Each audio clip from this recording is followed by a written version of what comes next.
दोस्तों आज के वीडियो में जो मैं बताने वाला हूँ वो बताने वाला हूँ इलेक्ट्रिक मोटर यानी कि विद्युत मोटर के बारे में। जी हाँ, यदि आप भी विद्युत मोटर के बारे में विद्युत मोटर से रिलेटेड आपके माइंड में भी कुछ प्रश्न है जिसे आप समझ नहीं पाते हैं, बार बार जो है आप बड़े सोच कर लॉन्ग समझ करके छोड़ देते हैं, तो मैं आज आपको बता दूं कि ये वीडियो आपके लिए ही स्पेशल बन रहा है। जी हाँ, आज के वीडियो में आप जानेंगे विद्युत मोटर के बारे में। जी हाँ, आज आप जानेंगे विद्युत मोटर का सिद्धांत को जानेंगे अच्छी तरह से, भली भांति एकदम बिल्कुल बोलचाल भाषा में ना, वेरी सिंपल, बहुत ही सिंपल तरीके से मैं बताने वाला हूँ आज विद्युत मोटर का सिद्धांत।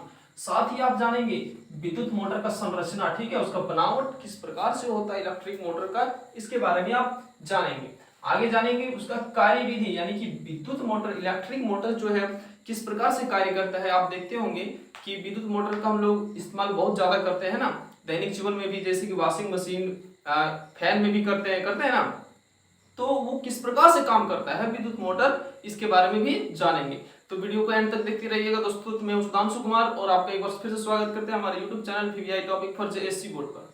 तो दोस्तों अब इलेक्ट्रिक मोटर का सिद्धांत को समझते हैं, ठीक है। आप थोड़ा इसको समझने का प्रयास कीजिएगा तो आपको जो है एकदम लाइफ टाइम याद रह जाएगा, ठीक है। आप थोड़ा समझने का प्रयास कीजिएगा, याद नहीं करना, रट्टा बिल्कुल नहीं मारना, आप इसे जरा समझने का प्रयास कीजिए, ठीक है। तो मैंने यहाँ पर सिद्धांत में लिखा हुआ है कि विद्युत मोटर एक ऐसा युक्ति है जो क्या करता है, विद्युत ऊर्जा को यांत्रिक ऊर्जा में परिवर्तित कर देती है। समझ में आ रहा है? यानी कि विद्युत मोटर जो है वो क्या करती है, विद्युत ऊर्जा को लेती है और उसे कन्वर्ट करके देती है यांत्रिक ऊर्जा में। समझ में आ गया? बस आपको समझना है, रट्टा नहीं मारना है, याद बिल्कुल ही नहीं करना है, ठीक है। साइंस एक ऐसा सब्जेक्ट है ना जिसे आप रट नहीं सकते हैं, ठीक है। आप यदि साइंस को रटने का फेरा में रहिएगा तो एक भी जो है क्वेश्चन का आंसर आप एग्जाम में नहीं लिख पाइएगा और समझ में ही नहीं आएगा। रट्टा नहीं जाता है साइंस को, ठीक है, साइंस को समझा जाता है। तो यहाँ समझने का प्रयास कीजिएगा जरा। हाँ, ध्यान दीजिएगा इधर कि विद्युत मोटर जो है वो एक ऐसा युक्ति है जो क्या करता है, विद्युत ऊर्जा को यांत्रिक ऊर्जा में परिवर्तित कर देती है, ठीक है। यानी क्या करती है विद्युत मोटर, इलेक्ट्रिक ऊर्जा को लेती है और उसे फिर यांत्रिक ऊर्जा में बदल कर देती है, ठीक है। यही होता है विद्युत मोटर का सिद्धांत। अब देखिए पॉइंट मैंने यहाँ पर लिखा है, यह जो है फ्लेमिंग के वामहस्त नियम पर कार्य करती है। आपका यहाँ पर एक ऑब्जेक्टिव क्वेश्चन बन रहा है कि विद्युत मोटर इलेक्ट्रिक मोटर जो है वो किस सिद्धांत पर कार्य करती है। तो आपको याद रखना है कि यह जो विद्युत मोटर है यह फ्लेमिंग के वामहस्त नियम पर कार्य करती है, ठीक है। आपको याद होगा फ्लेमिंग का वामहस्त नियम इस तरह से जो होता है ना, फ्लेमिंग के वामहस्त नियम, हाँ, तो उसी सिद्धांत पर यह विद्युत मोटर कार्य करती है, ठीक है। तो ये सिद्धांत उम्मीद करते हैं कि आपको समझ में आ गया होगा। आप चाहे तो इस स्क्रीनशॉट ले सकते हैं। तो उम्मीद करते हैं दोस्तों कि आपने स्क्रीनशॉट ले लिया है, ठीक है। तो अब चलिए समझते हैं उसका बनावट यानी संरचना को, ठीक है, विद्युत मोटर का संरचना को समझते हैं। तो आप इसे जरा समझने का प्रयास कीजिएगा, आपको बहुत ही आसान तरीके से है ना समझ में आएगा। तो देखिए मैंने यहाँ पर संरचना में कुछ इस प्रकार से लिखा है कि विद्युत मोटर में एक आयताकार कुंडली ABCD होती है, ठीक है। आप देख सकते हैं यहाँ पर मैंने विद्युत मोटर का एक फोटो बनाया हुआ है, ठीक है। तो यहाँ पर क्या होता है कि विद्युत मोटर में एक आयताकार कुंडली होती है, जिसे आप देख सकते हैं यहाँ पर इस प्रकार से मैंने लिखा है ABCD क्या है, एक आयताकार कुंडली होती है, ठीक है ना। तो वही मैंने लिखा है, जो होता है वो लिखा है, ठीक है। आपको ये फोटो याद रखना है और फोटो में क्या क्या होता है क्या क्या नहीं होता सारा लिख डालना है संरचना में, बस, है ना। आपको ये फोटो याद रखना है और इस फोटो में क्या क्या है नहीं है ये सब चीज लिखना है संरचना में, और इसके अलावा कुछ नहीं होता है इसका संरचना बनावट में, ठीक है। तो मैंने लिखा है भाई कि इस विद्युत मोटर में एक ABCD आयताकार कुंडली होती है, कोई दिक्कत नहीं, जिसे हम लोग क्या कहते हैं, मोटर का आर्मेचर कहते हैं। मतलब ये हो गया कि इस ABCD वाली जो कुंडली है इसको क्या कहेंगे, मोटर का आर्मेचर कहेंगे। क्या कहेंगे? आर्मेचर, ठीक है, मोटर का आर्मेचर।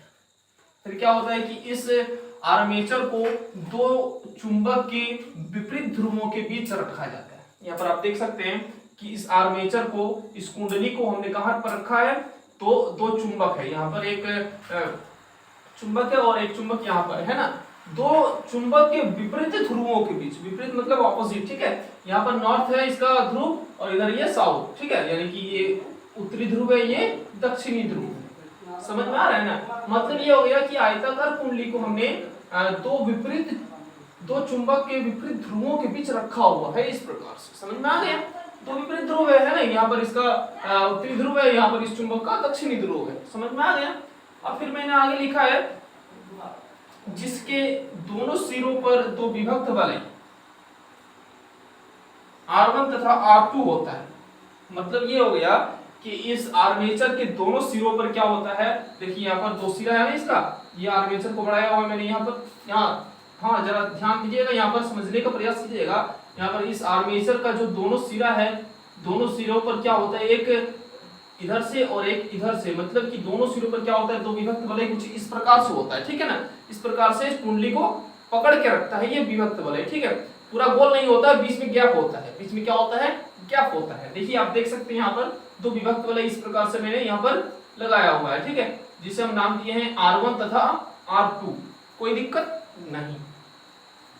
ठीक है, तो ये विभक्त वलय हो गया जिन्हें कार्बन के दो ब्रुश B1, ठीक है, कार्बन के दो ब्रुश B1 तथा B2 हल्के स्पर्श करते हैं। हाँ, आप यहाँ पर थोड़ा समझने का प्रयास कीजिएगा कि यहाँ पर जो कार्बन के ब्रुश B1, ये B1 है, ठीक है, कार्बन का ब्रुश है मान के चलिए, और ये कार्बन का दूसरा ब्रुश है B2, जिससे हम नाम दिए हैं। ठीक है, और ये कार्बन का दो ब्रुश क्या करता है, इस R1 वाले विभक्त वलय को हल्का स्पर्श करता है ना, स्पर्श करता है हल्का, और ये B2 जो है, ये B2 ब्रुश जो है, कार्बन का B2 ब्रुश जो है, वो क्या करता है, R2 विभक्त वलय को हल्का स्पर्श करता है। ठीक है, अब मैं ये सब क्या क्यों दिया हूँ, इसमें अब बताने वाला हूँ आगे। ठीक है, तो बस यही है इसका संरचना, विद्युत मोटर का बनावट संरचना। ठीक है, आप इसे स्क्रीनशॉट ले लीजिए ताकि बाद में आप इसका सेल्फ स्टडी कर सकें। तो उम्मीद करते हैं कि दोस्तों आपने ये स्क्रीनशॉट ले लिया होगा। तो देखिए आप समझते हैं इसका कार्यविधि, तो इसे समझना बहुत इंपॉर्टेंट है ना, आप इसे याद नहीं कर सकते हैं, और याद कीजिएगा तो आप भूल जाओगे, है ना, इसलिए आप इसे समझने का प्रयास कीजिएगा। यदि आप इसे एक बार समझ जाइएगा ना, तो फिर आपको जिंदगी भर जो है ये याद रह जाएगा। विद्युत मोटर का क्रियाविधि, यानी कि विद्युत मोटर जो है वो किस प्रकार से कार्य करती है, और वो किस प्रकार से करंट को लेकर के वो यांत्रिक ऊर्जा में बदल कर देती है। ठीक है, चलिए समझते हैं। तो मैंने यहाँ पर क्रियाविधि में लिखा हुआ है कि जब कुंडली को, ठीक है ना, जब कुंडली को विद्युत धारा से उत्तेजित किया जाता है तो फ्लेमिंग के वामहस्त नियम, कौन सा नियम, फ्लेमिंग का वामहस्त नियम के आधार पर क्या होता है कि कुंडली की भुजाओं AB तथा CD पर बराबर एवं विपरीत दिशा में बल कार्य करता है। कहने का मतलब ये हो गया, आप यहाँ पर इसे समझ सकते हैं कि क्या होता है कि जब हम लोग क्या करते हैं, इसे इस प्रकार से जब जोड़ते हैं आप देखिए ये एक विद्युत मोटर का आर्मेचर है ना, मान लीजिए कि हम इसे यहाँ से जोड़ दें, डायरेक्ट यहाँ से जोड़ दें, और यहाँ पर क्या करें, एक विद्युत मोटर का जो ये है, इससे हम क्या करते हैं, आर्मेचर से डायरेक्ट तार से जोड़ देते हैं, वायर से जोड़ देते हैं। ठीक है, ये मान लीजिए मेरा बैटरी है, इसे जोड़ देते हैं और इसे घुमाना स्टार्ट करते हैं, करंट सप्लाई करेंगे, तो क्या होगा, यही होगा ना कि इसका तार जो है उलझ जाएगा, इसमें घूम घूम कर तार क्या हो जाएगा, उलझ जाएगा, है ना। इसीलिए हमने क्या किया है यहाँ पर जो है, इसीलिए क्या किया हमने, एक डिवाइस का प्रयोग किया है। ठीक है, और डिवाइस क्या है, वो मेरा विभक्त वलय है। क्या है, विभक्त वलय। ठीक है ना, R1 तथा R2, इस आर्मेचर में हमने R1 तथा R2 इस प्रकार से फिट कर दिया है, समझ में आ रहा है ना, इस प्रकार से फिट कर दिया और यहाँ पर इस तरह से पकड़ के रखा है। ठीक है, बीच में थोड़ा गैप है ना, बीच में गैप है, हाँ, जिसे क्या करता है, B1 तथा B2 कार्बन का दो ब्रुश जो है इसको हल्का सा स्पर्श कर रहा है ना, स्पर्श कर रहा है, फिसलन कर रहा है। ये जब घूम जाता है ना तो क्या होता है, ये स्पर्श करता है। ठीक है, और इस कार्बन के ब्रुश से हमने क्या किया, यहाँ पर वायर निकाला इधर से और यहाँ पर बैटरी जोड़कर, है ना, ये मेरा कुंजी है के, और स्विच ऑन कर रहा हूँ, इसमें विद्युत धारा क्या कर रहा हूँ, छोड़ रहा हूँ। ठीक है, तो क्या होता है कि इस प्रकार से करंट जाते हुए क्या होता है कि AB तथा CD भुजा पर, ये AB तथा ये CD भुजा पर क्या होता है, बराबर एवं विपरीत दिशा में क्या होता है, बल कार्य करता है। कहने का मतलब ये मेरा एक कुंडली है, विद्युत मोटर का क्या है, कुंडली है। ठीक है, ये मेरा AB है, देखिए वहां पर AB इधर है और CD इधर है। ठीक है ना, अब यहाँ पर ध्यान दीजिएगा कि AB पर और ये CD पर क्या होता है, बल कार्य करता है विपरीत दिशा में। मतलब ये हो गया कि AB से क्या होता है ना कि AB पर नीचे से इस प्रकार से, है ना, AB पर नीचे से इस प्रकार से कार्य करता है बल, और ये CD पर ऊपर से इस प्रकार से कार्य करता है बल। समझ रहा है ना? ये ABCD मेरा कुंडली है, ठीक है, और ये मेरा AB है। मेरा लेफ्ट हैंड क्या है, AB भुजा पर रखा हुआ है, और ये राइट हैंड CD भुजा पर रखा हुआ है। आप इसे थोड़ा सा माइंड कीजिएगा, थोड़ा सा समझने का प्रयास कीजिएगा कि AB पर क्या होता है ना कि नीचे से ऊपर की ओर बल लगता है, और ये CD मेरा राइट हैंड, ये CD पर ऊपर से नीचे की ओर बल लगता है। तो इस प्रकार से कुंडली घूम जाता है। तो अब देखिए कुंडली का पोजीशन इस प्रकार से हो चुका है, मान लीजिए, ठीक है ना, कुंडली का पोजीशन इस प्रकार से हो चुका है, इस प्रकार से हो चुका है, ठीक है। अब क्या करते हैं कि मेरा ये राइट हैंड हो जाता है AB, और ये लेफ्ट हैंड क्या हो जाता है, ये लेफ्ट हैंड CD हो जाता है, ठीक है ना। अब क्या होता है कि AB पर देखिए, AB पर नीचे से बल लग रहा था, तो नीचे से यदि AB पर इस प्रकार से बल लगाएंगे, नीचे से ये बल लगेगा, तो फिर वो पहले की अवस्था में हो जाएगा, मतलब कि कुंडली घूमेगा नहीं, पूर्ण रूप से घूमेगा नहीं, घूमेगा, फिर से वो इस प्रकार से अपनी पूर्व की अवस्था में आ जाएगा। तो फिर इसके लिए क्या करना होगा हमें, इसके लिए यही करना होगा कि इलेक्ट्रिक जो हम लोग यहाँ से जो करंट पास कर रहे हैं, इसमें क्या करना होगा, प्लस माइनस को चेंज करना होगा, मतलब कि इधर प्लस था तो इधर माइनस जोड़ना होगा, इधर प्लस जोड़ना होगा, तब धारा का दिशा बदलेगा, तब जाकर के ये फिर से करेगा।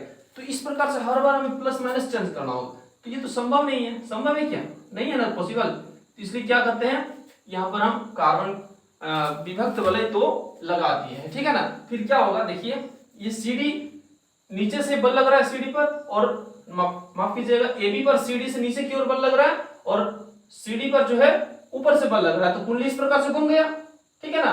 तो जब कुंडली घूम गया तो AB वाला जो है देखिए यहाँ पर विभक्त वलय इसका यहाँ पर है, तो ये विभक्त वलय घूमकर यहाँ पर आ जाएगा, यहाँ पर आ जाएगा R12 आएगा ना, R1, और ये R2 आ जाएगा इधर से घूमते हुए यहाँ पर, इधर है ना। R2 जो है वो B1 कार्बन के ब्रुश के साथ स्पर्श करेगा, और R1 जो है ये B2 कार्बन के ब्रश के साथ स्पर्श करेगा। तो देखिए B1 किसके साथ है, प्लस के साथ है, मतलब कि इसका धारा जो है वो बदल जाएगा, फिर से जो है वो बल लगेगा, और इस प्रकार से जो है कुंडली घूमते रहेगा। समझ में आया? इस प्रकार से इसका क्रियाविधि होती है। मैंने यहाँ पर आगे लिखा है जिससे कुंडली क्या हो जाती है, घूर्णित होती है, ठीक है। और प्रत्येक आधे घूर्णन के बाद जो है क्या होता है, AB तथा CD भुजाओं पर एक बल लगने के कारण कुंडली लगातार घूमती रहती है, ठीक है ना। समझ में आ गई? यही है, आपको थोड़ा सा समझने का प्रयास करना है। मैं आपको फिर से एक बार समझाने का प्रयास कर रहा हूं। हाँ, थोड़ा ध्यान दीजिएगा। इधर क्या होता है ना कि AB पर जो है और CD पर विपरीत ऑपोजिट डायरेक्शन में क्या होता है, बल कार्य करता है, ठीक है। मान लीजिए कि ये मेरा AB है, मेरा देखिए ये कुंडली है, ठीक है ना। तो AB इधर है और ये CD है। मेरा राइट हैंड क्या है, चलिए मेरा राइट हैंड क्या है, CD है, और ये लेफ्ट हैंड मेरा AB है।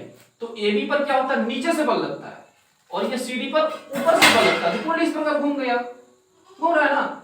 अब देखिए यहाँ पर देखिए CD AB के साथ कौन सा विभक्त वलय है, R1 है ना। तो R1 वाला घूम करके इधर नहीं आ जाएगा, आएगा ना, देखिए इधर आ रहा है ना, R1 वाला घूम करके इधर आ गया। तो R1 वाला जो विभक्त वलय है वो माइनस के साथ जुड़ गया, इस पर जुड़ गया। पहले था प्लस के साथ, है ना, इधर प्लस के साथ था R1, लेकिन घूम करके क्या हो जाता है, माइनस के साथ हो जाता है। मतलब उसका जो विद्युत धारा है वो दिशा उसका बदल जाता है, ठीक है।